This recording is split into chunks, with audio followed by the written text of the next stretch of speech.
नमस्कार विद्यार्थियों। पिछली वीडियो में हमने सूरदास पद की व्याख्या सरल भाषा में हल की थी। सरल भाषा में उसकी व्याख्या को देखा था। सूरदास का परिचय पढ़ा, कठिन शब्दार्थ पढ़े।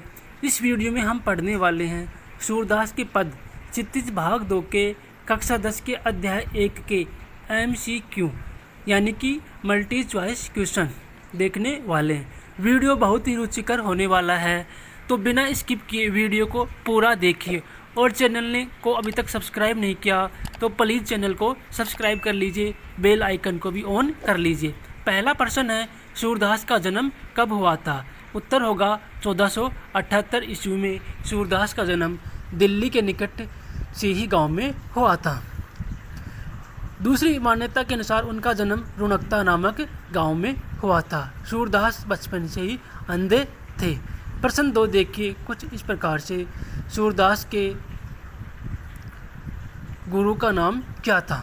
सूरदास के गुरु का नाम क्या था? उत्तर होगा श्री वल्लभाचार्य। सूरदास अष्टछाप कवियों में प्रमुख कवि थे और वह श्री वल्लभाचार्य के भी प्रमुख शिष्य थे। अष्टछाप के सबसे बड़े कवि थे सूरदास। प्रश्न 3, सूरदास की रचनाओं के नाम बताइए। तो सूरदास की 3 रचनाएं थी। पहली सूर सागर, दूसरी साहित्य लहरी, तीसरी सूर सारावली। प्रश्न 4, गोपियों ने योग संदेश को किसके समान बताया? तो गोपियों ने योग संदेश को कड़वी ककड़ी और ऐसी व्याधि के समान बताया जो न कभी देखी थी, न कभी सुनी थी और न ही कभी भोगी थी। तो अरुचिकर था गोपियों के लिए योग संदेश। प्रश्न 5, भ्रमर गीत किस रचना से लिया गया है? तो सही उत्तर होगा सूर सागर से। सूरदास की सबसे प्रमुख रचना थी सूर सागर। प्रश्न 6, श्री कृष्ण गोपियों को छोड़कर कहाँ चले गए थे? तो श्री कृष्ण कंस का वध करने के लिए मथुरा चले गए थे गोपियों को छोड़कर। प्रश्न 7 देखिए, भ्रमर गीत किस भाषा में लिखा गया है? तो भ्रमर गीत जो है वो ब्रज भाषा में लिखा गया है।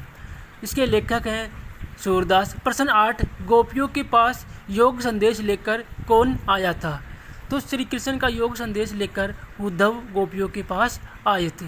प्रश्न 9, गोपियों ने कृष्ण को कौन सा धर्म याद दिलाया? तो अंतिम पद में, चौथे पद में गोपियाँ कृष्ण को रास धर्म की याद दिलाती हैं। कहती हैं कि राजा का धर्म प्रजा को सताना नहीं होता। प्रश्न 10, गोपियों को किससे प्रेम था? तो गोपियाँ श्री कृष्ण से प्रेम करती थी। प्रश्न 11 देखिए, आपकी स्क्रीन के ऊपर कुछ इस प्रकार से है, गोपियों ने किससे प्रेम किया था? उत्तर होगा कृष्ण से। प्रश्न 11 देखिए, राजा का क्या धर्म होता है? तो राजा का धर्म प्रजा की रक्षा करना होता है, प्रजा को अन्याय और अत्याचार से बचाना होता है। प्रश्न 12, गोपियों ने उद्धव को भाग्यवान क्यों कहा? तो इस पंक्ति में गोपियों का व्यंग्य निहित है। गोपियाँ उद्धव को वास्तव में भाग्यवान नहीं बताती, वो उनका उद्देश्य तो उद्धव को भाग्यहीन बताना था, और इसलिए बताना था क्योंकि कृष्ण के प्रेम से मुक्त रहने के कारण गोपियों ने उद्धव को भाग्यहीन कहा। प्रश्न 13, मर्यादा न लही में कौन सी मर्यादा की बात कही गई है? तो गोपियाँ प्रेम की मर्यादा नहीं निभाने की बात कहती हैं। प्रश्न 14, गोपियों ने कैसे लोगों को योग की शिक्षा देने की बात कही है? तो गोपियाँ कहती हैं कि जिन लोगों का मन एक व्यक्ति पर या एक जगह स्थिर नहीं रहता, या जिन लोगों का मन चक्री रहता है, उन्हें योग की शिक्षा देने की बात कही। प्रश्न 15, कृष्ण ने किसका वध किया था? तो उत्तर होगा कंस का वध किया था कृष्ण ने। प्रश्न 16 देखिए, बचपन में कृष्ण कहाँ रहते थे? तो उसका उत्तर होगा गोकुल गांव में, वृंदावन में श्री कृष्ण बचपन में रहते थे। प्रश्न 17 देखिए, गोपियों के लिए कृष्ण किसके समान है? तो गोपियों के लिए कृष्ण हारील की लकड़ी के समान है, क्योंकि हारील जिस प्रकार से पंजे में लकड़ी को हमेशा दबाए रखती हैं, उसी प्रकार से गोपियाँ भी श्री कृष्ण को अपने मन में बसाए रखती हैं, उनके नाम की रट लगाए रहती हैं। प्रश्न 18, गोपियाँ कृष्ण को किस तरह याद करती हैं? तो गोपियाँ कृष्ण से एकनिष्ठ प्रेम करती हैं और उन्हें मन से, कर्म से और वचन से, तीनों ही तरह श्री कृष्ण को ही याद करती रहती हैं। प्रश्न 19, उद्धव के व्यवहार की तुलना किससे की गई है? उद्धव के व्यवहार की तुलना कमल के पत्तों से और चिकनी मटकी से या तेल लगी मटकी से उद्धव के व्यवहार की तुलना की गई है, क्योंकि इन दोनों पर पानी की बूंद नहीं ठहर पाती है। उसी प्रकार उद्धव पे भी प्रेम का असर नहीं ठहर पाता है।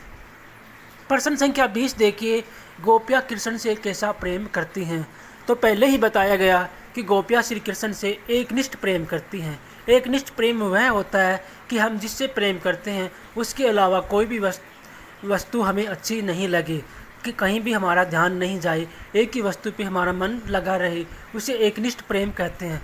प्यारे विद्यार्थियों, ये थे सूर्य के पद पाठ के 12 MCQ प्रश्न, जो आपको बहुत ही अच्छे लगे होंगे। वीडियो पसंद आया तो एक लाइक कर दीजिए, चैनल को सब्सक्राइब कर दीजिए। Thanks for watching. जय हिंद, वंदे मातरम।